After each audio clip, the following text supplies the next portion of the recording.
O Boeing B-17 Flying Fortress. Havia bombardeiros melhores em serviço no ZEUA durante a guerra, mas por algum motivo, o B-17 conquistou o carinho de milhões de americanos. Ele tinha o fator X, aquele algo especial que inflamava a paixão nos corações daqueles que o viam em voo e inspirava a imaginação não apenas da maior geração, mas das gerações que vieram depois. Seja defendendo-se de enxames de caças inimigos ou voando através de linho tão espesso que parecia que você poderia andar sobre ele, o B-17 simbolizava a verdadeira determinação da América, sua determinação para combater a tirania e ajudar a democracia a prevalecer. E ainda assim, como muitas aeronaves de guerra, sua história não terminou em 1945, muito longe disso. Foram construídos tantos B-17s que exemplos desmilitarizados foram amplamente utilizados em um número impressionante de funções, como cargueiros, aviões de linha, tanques voadores e até como bombardeiros de água, enquanto alguns continuaram a servir como bombardeiros em várias forças aéreas ao redor do mundo. E é o uso de uma dessas forças aéreas da fortaleza voadora que o episódio de hoje vai explorar. É uma história tão intrigante que não pareceria fora do lugar nas páginas de um romance de Tom Clancy. Esta é a história de como Israel conseguiu contrabandear um grupo de B-17s dos Estados Unidos para Israel, usando seus próprios voos de entrega para fazer o impensável e bombardear a capital de seu inimigo. Bem-vindo às Guerras do Mundo.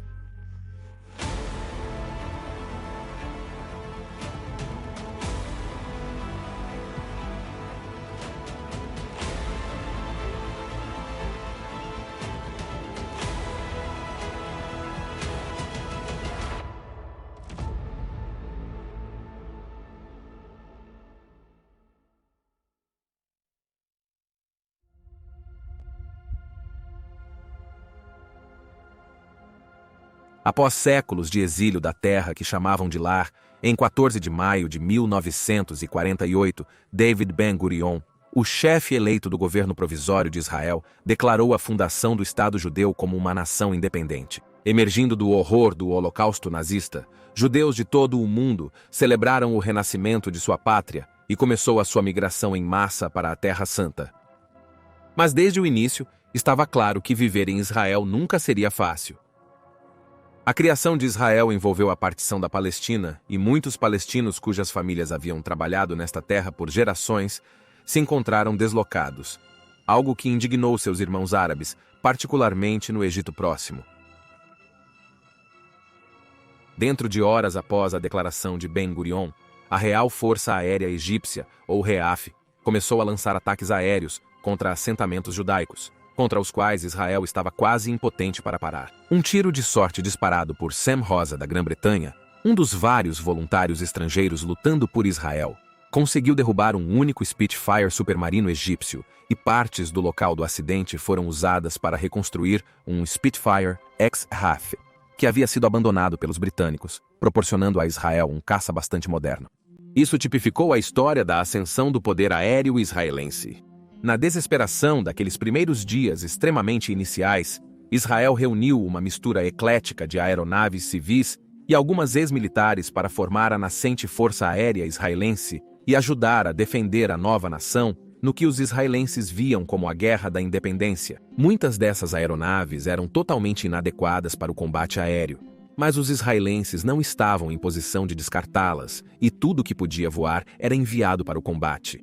Sem nem mesmo ter tempo para modificá-los para ataques terrestres, os israelenses começaram a fabricar pequenas bombas de 25 e 50 libras que eram carregadas nas cabines de aeronaves como o avião Dragão Rápido da década de 1930 e literalmente lançadas pela janela sobre as forças egípcias. Os homens envolvidos neste ato incrivelmente perigoso são lembrados como os lançadores de bombas. Claramente, algo precisava ser feito para dar a AOS israelenses mais força no ar se eles quisessem sobreviver. Com a Segunda Guerra Mundial tendo terminado apenas 3 anos antes, a Europa e a América do Norte estavam repletas de aviões de guerra excedentes, agora sendo vendidos nos mercados internacionais. Mas Israel não podia ter acesso a eles, pois se encontrava envolvido em um embargo internacional de armas imposto a eles e seus oponentes árabes na esperança de conter mais violência. Isso, é claro, falharia e ajudaria as nações árabes do Egito e da Transjordânia, pois, ao contrário delas, Israel não tinha um exército estabelecido. No entanto, Nem todos os países cumpriram esse embargo, e Israel descobriu que tinha um apoiador na forma da Tchecoslováquia. Após 5 anos de ocupação nazista, a Tchecoslováquia ficou com uma riqueza de equipamentos ex-alemães e os meios para fabricar os seus próprios. Isso incluía as ferramentas para construir o caça Messerschmitt Bf 109G, embora sem o motor original, com os novos aviões usando o Junkers Jumo 211F, o caça S-199 construído pela Avia longe de ser ideal, era frequentemente chamado pelos pilotos tchecos de mula, devido suas características de voo. Mas quando a Tchecoslováquia ofereceu para vendê-los a Israel, embora a um preço exorbitante, os israelenses não puderam dizer não. É com alguma ironia que as primeiras unidades de caça consistentes de Israel voariam em uma aeronave cujas origens estavam na Luftwaffe da época da guerra. E embora não fosse o ideal, os pilotos de caça israelenses, muitos dos quais eram veteranos de guerra, os utilizaram de maneira excelente. Mas o que Israel realmente precisava era de uma maneira de atacar seus inimigos. O que eles precisavam eram de bombardeiros. A desmilitarização de aeronaves de combate, juntamente com um novo fornecimento de pilotos treinados e experientes, resultou em uma explosão de companhias aéreas iniciantes no período pós-guerra. E isso ofereceu a muitos empreendedores americanos a chance de fazer sua fortuna neste campo de negócios em expansão. Também ofereceu a cobertura ideal para aqueles que desejavam ignorar o embargo de armas a Israel e comprar e contrabandear aeronaves para o recém-estabelecido Estado judeu. Seus motivos sendo por princípio, por razões religiosas ou puramente por lucro. Em Miami, o empresário Carlos Invernos estabeleceu um negócio de frete aéreo voando rotas entre a Flórida e Porto Rico. E para fazer isso, ele adquiriu uma série de aeronaves de guerra, incluindo 2 exemplares da lendária Fortaleza Voadora Boeing B-17G. Na transição para o mercado civil, os bombardeiros tiveram equipamentos militares, como armas defensivas e suportes de bombas removidos, além de suas identidades militares substituídas por civis. Ao mesmo tempo, escondido dentro do próspero negócio de aviões de guerra excedentes no setor privado, pouca suspeita foi levantada quando outro empresário, Al Schwimmer, nascido em Nova York, começou a vasculhar revendedores e operadores em busca de tipos específicos, incluindo ex-bombardeiros convertidos. Schwimmer, cujo primeiro nome era Adolfo, embora preferisse ser chamado de Al, era ele mesmo um ex-engenheiro de voo da USAF e da companhia aérea TWA, e como muitos judeus americanos, viu o que estava acontecendo em Israel e temia que fosse o início de um segundo holocausto. Notando que seus contatos empresariais poderiam auxiliar a suprir as falhas de equipamentos de Israel, iniciou o processo de obtenção e entrega de aeronaves para Israel através da Tchecoslováquia. Um risco para ele, por violar as leis de neutralidade americanas. Quando Israel começou a procurar adquirir um poder de fogo mais pesado, Schwimmer vasculhou seus contatos em busca de bombardeiros e encontrou os B-17s de Invernos negociando para comprá-los por apenas $30 mil. Provando o quanto era um mercado de compradores no ZUA, Israel estava pagando quase 4 vezes essa taxa por um único S-199 da Avia. Invernos estava entusiasmado em auxiliar Schwimmer a fornecer bombardeiros para Israel. Com a ajuda de Hermano Hank Greenspan, adquiriram mais 2 B-17s de Tulsa, Oklahoma, totalizando 4. O problema agora era levar as aeronaves para Israel. As 4 estavam aptas a voar e legalmente registradas no ZUE. No entanto, nem as longas pernas da Fortaleza Voadora conseguiam alcançar Israel ou a Tchecoslováquia saindo de Miami. Logo, os homens tiveram que elaborar um plano que fizesse seu voo parecer legítimo para as autoridades do ZUA, ao menos inicialmente. A primeira fase foi fácil o suficiente, que era voar de Miami para São João em Porto Rico, pois isso poderia ser descrito como um dos voos regulares de Invernos. De lá, eles apresentariam um plano de voo para o Brasil, mas, em vez disso, iriam para os Açores portugueses, onde reabasteceriam novamente antes de partir para a última etapa até a Tchecoslováquia. Embora, novamente, eles apresentariam um plano de voo destinado a enganar as autoridades. Entre Miami e o aeródromo de Zatek, na Tchecoslováquia, que servia como um hub para aeronaves destinadas à Força Aérea Israelense, os bombardeiros cobririam uma distância de 10.600 quilômetros, grande parte sobre um oceano sem características distintas, aumentando a carga sobre os navegadores.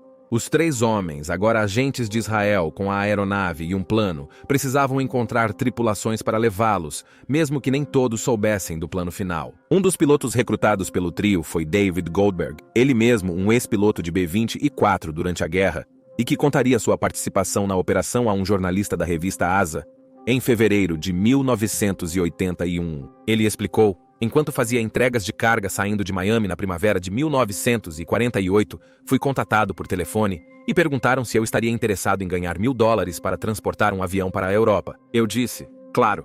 Alguns dias antes de partirmos, perguntaram-me se eu voaria como copiloto em vez de piloto, já que agora eles haviam encontrado um coronel que supostamente tinha muita experiência com B-17, e também o nome dele ficaria melhor nos documentos. O dinheiro era o mesmo. Então eu concordei. O plano para levar a aeronave para Israel segura, abastecida e tripulada iniciou em 11 de junho de 1948 inicialmente. Apenas 3 fariam a viagem. A 4ª seguiria dias depois. Nesse ponto, a mídia americana começou a suspeitar de aviões do EUA chegando a Israel. Então foi necessário agir rapidamente antes que as autoridades americanas fossem atraídas. No entanto, como Goldberg relatou, a primeira etapa do voo foi tranquila, e os bombardeiros pousaram em São João sem interferências para serem reabastecidos e permitir que a tripulação descansasse um pouco antes de voarem para os Açores. Infelizmente, para Goldberg foi aqui que as coisas tomaram um rumo inesperado. Durante a estadia em São João, o coronel que havia sido contratado para voar com ele ficou tão bêbado que mal conseguia ficar de pé, muito menos pilotar um B-17, e então, depois que ele foi arrastado de volta para a aeronave, Goldberg teve que pilotar o avião sozinho com a ajuda do navegador, pelo menos até o coronel se recuperar da bebedeira. O voo para os Açores foi uma tarefa gigantesca, sendo estimadas 20 horas no ar. Sem peso excessivo e com combustível máximo, Goldberg calculou que tinham quase 24 horas de voo, mas o perigo residia na navegação segura até as ilhas. Qualquer falha na travessia poderia esgotar seu combustível. Sem alternativas, poderiam ter que abandonar. Ao se aproximarem dos Açores, o coronel já recuperado substituiu Goldberg nos controles, permitindo seu descanso. Ele mal havia adormecido na parte de trás da cabine quando foi subitamente acordado por sua tripulação em meio a uma agitação. Correu para a frente do avião e se horrorizou ao ver o navegador com metade inferior, projetada por um buraco no chão, perdendo aderência enquanto a corrente de ar o puxava. O buraco, na verdade, era onde uma janela havia sido instalada após a guerra para que a aeronave pudesse realizar fotografia aérea. Isso cedeu quando ele pisou nele. Felizmente, conseguiram trazê-lo para a aeronave antes de ser totalmente puxado para fora. Após quase 20 horas no ar, a equipe de entrega ficou aliviada ao captar um farol de navegação dos Açores e seguiu até a ilha. Contudo, Goldberg ainda enfrentava problemas com o coronel, conforme explicou na entrevista. O tempo havia piorado e o teto estava baixo. A ilha é coberta por montanhas, e o coronel então anunciou que uma abordagem por instrumentos seria muito arriscada. Então ele iria pousar o avião na costa. Eu disse que isso era loucura e que eu faria a abordagem. Recusou-se a deixar o assento esquerdo. Era hora de tomar algumas medidas drásticas. Peguei um extintor de incêndio e disse a ele que esmagaria seu crânio se ele não saísse do assento. Ele saiu, nós pousamos em segurança. Ao pousar nos Açores, eles souberam que o FBI agora estava investigando ativamente a aeronave e, portanto, eles tinham pouco tempo para ficar. Reabastecendo o mais rápido possível, o trio de aviões decolou para Zatec, desta vez Goldberg, voando sem o problemático coronel. 6 dias após partir de Miami, os 3 bombardeiros pousaram em solo tchecoslovaco. Enquanto isso, o 4º bombardeiro chegou AOS Açores, mas foi então apreendido pelas autoridades portuguesas a pedido do governo dos EUA e nunca mais voaria. Em Zatec, trabalhou-se para retornar os cargueiros B-17 ao seu papel de combate. O programa Martelos envolveu a instalação de suportes de bombas da antiga Luftwaffe alemã e armas defensivas. Em vez das usuais metralhadoras Browning de 12,7 mm, usaram versões de 7,62 mm. Apenas um dos 3 poderia ter um sistema de oxigênio para voos de entrega, limitando os outros 2 a alturas de aproximadamente 12.000 pés, todos com equipamentos básicos de mira de bombas. A aeronave foi pilotada pelos bombardeiros com a maioria dos voluntários internacionais. Colocado no comando do trio B-17, estava Ray Kurtz, nascido no Brooklyn, um experiente piloto de B-17 que voou 31 missões durante a guerra, e era conhecido por seu comportamento frio e às vezes cômico sob fogo. Ele já havia entregue caças S-199 desmontados em um avião de transporte C-46 para Israel, então estava familiarizado com a rota que estariam tomando e também estava bem ciente do perigo. Contudo, enquanto o trabalho se aproximava do fim e as equipes se preparavam para entregar os bombardeiros, chegaram notícias desanimadoras dos combates em torno de Israel. Aeronaves egípcias haviam realizado uma campanha de bombardeio contra cidades e vilas israelenses. E, com os líderes egípcios aparentemente desconhecendo os B-17s na Tchecoslováquia, decidiu-se surpreendê-los usando seus voos de entrega para realizar também sua primeira missão de bombardeio. Assim, bombardeados, cortesia de seus anfitriões tchecoslovacos, em 15 de julho de 1948, as aeronaves decolaram na direção do Egito, voando pelo mar Adriático, em direção à ilha de Creta, onde a formação se dividiu em duas.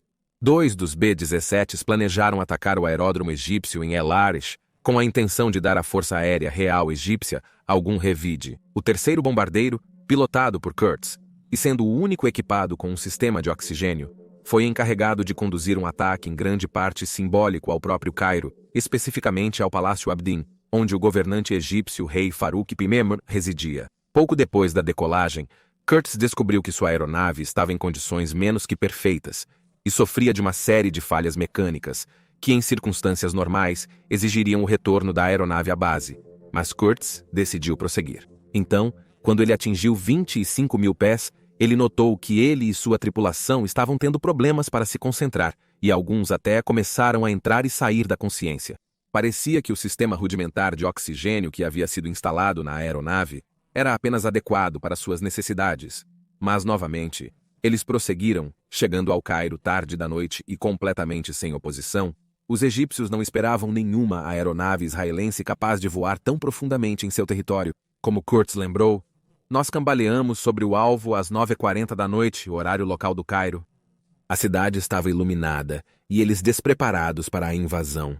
Na verdade, eles devem ter esperado que alguém chegasse e pousasse porque as luzes da pista estavam acesas no momento em que o bombardeio ocorreu. Miras no palácio. As bombas quase atingiram seu alvo, mas acabaram caindo no pátio externo, embora uma tenha se desviado e atingido um cinema, causando pânico generalizado entre a população de que mais ataques estavam por vir. O dano havia sido apenas relativamente leve, mas o impacto psicológico do ataque foi titânico. Não apenas eles adquiriram bombardeiros de longo alcance em total segredo, mas os israelenses poderiam teoricamente ter assassinado o monarca egípcio. Voando para Israel, Kurtz estava ansioso para ouvir as façanhas de seus comandantes que haviam voado para Al-Arish. Infelizmente, o aeródromo provou ser muito mais difícil de localizar no deserto à noite, e então os bombardeiros atingiram a cidade palestina de Rafah antes de pousar em Tel Nof. No entanto, Al-Arish não seria poupada. E dentro de algumas horas, todos os 3 B-17s estavam novamente no ar. Desta vez, atacando o aeródromo nas primeiras horas da manhã seguinte. Ao perceberem o potencial de longo alcance de Israel, as nações árabes diminuíram ataques a assentamentos israelenses. Israel, por sua vez, alterava constantemente as configurações de armamentos e números de série dos seus 3 B-17s para fazer a inteligência inimiga acreditar que possuíam mais do que realmente tinham. A unidade recebeu a designação de Esquadrão número 69 na Força Aérea Israelense, mas foram sempre conhecidos como os Martelos. As aeronaves continuaram voando em incursões pelo resto da guerra, e depois foram usadas nos papéis de reconhecimento e transporte. Sobreviveram no serviço israelense para participar da Guerra do Sinai em 1956, atuando como transceptores de rádio voadores, até 1958. Seu legado perdura. Hoje o Esquadrão número 69 permanece como um dos principais esquadrões de ataque de Israel, voando o poderoso Boeing F-15 Punibi, uma variante israelense do F-15 Strike Eagle da USAF, e eles ainda são chamados de Hammers. Quanto aos 3 homens que forneceram os B-17s para Israel, Charlie Invernus Al-Schwimmer e Hermano Greenspan, todos os 3 foram considerados culpados de violar as leis de neutralidade do EUA, com Schwimmer e Greenspan sendo multados em $10.000 cada um. No entanto, um tribunal em Miami determinou que a participação de Invernos merecia a punição adicional de uma sentença de prisão de 18 meses. Em 1961, Greenspan recebeu um perdão presidencial do presidente John F. Kennedy, enquanto Schwimmer receberia o mesmo de Bill Clinton em 2000. No entanto, Invernos morreu antes que sua própria campanha por um perdão desse frutos. Isso não impediu a família e os amigos de continuar a pressionar por um perdão, auxiliados pelo diretor Steven Spielberg, que escreveu para o presidente George W. Bush afirmando: "Provavelmente existem muitos heróis desconhecidos da América e de Israel, mas Charlie Invernos é certamente um deles. Embora um perdão não possa fazer Charlie Invernos inteiro, e infelizmente ele não viveu para vê-lo, seria uma homenagem adequada à sua memória e uma grande bênção para sua família, se este perdão fosse concedido." Em 2008, Bush emitiu um perdão póstumo para Invernos. Por sua parte, na ajuda ao nascimento de Israel, metade das cinzas de Invernos estão enterradas em um cemitério cristão perto do cemitério judaico dos Cavaleiros do Templo em Jerusalém, enquanto a outra metade foi espalhada no topo do Monte Tabor,